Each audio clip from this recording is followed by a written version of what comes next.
Faire tout de suite, il faut rester prudent et il faut réussir collectivement à continuer à maîtriser l'épidémie. Et à côté de ça, on a surtout la vaccination qui se poursuit. Donc on n'est pas dans la situation du début d'année.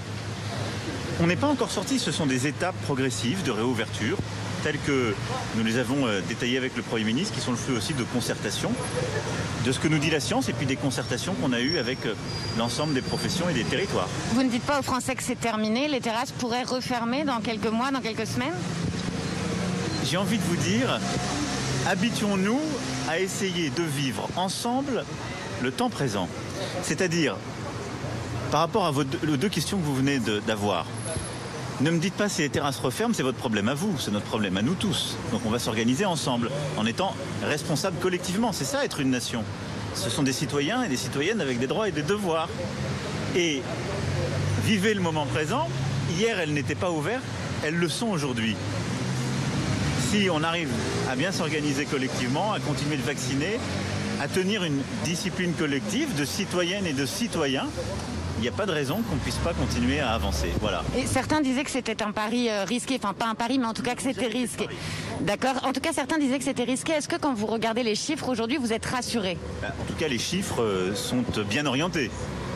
Donc, je pense que nous avons fait des choix. Mais c'est ça, gouverner, présider. C'est faire des choix. C'est pas un pari.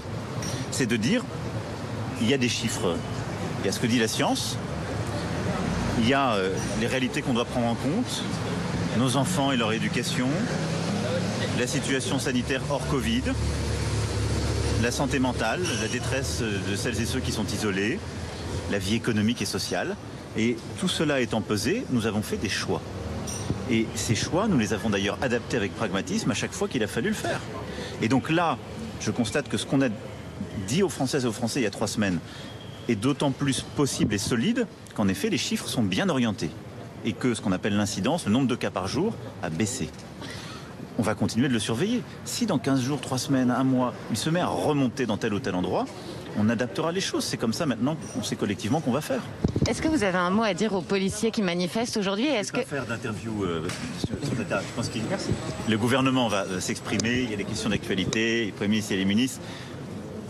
On prend ce petit moment avant d'aller travailler, donc on va retourner voir à la fois nos collaborateurs et aller en conseil de défense, continuer, mais voilà, ce petit moment de liberté retrouvée collective qui est le fruit de nos efforts collectifs. Et vous aviez hâte. Merci à vous.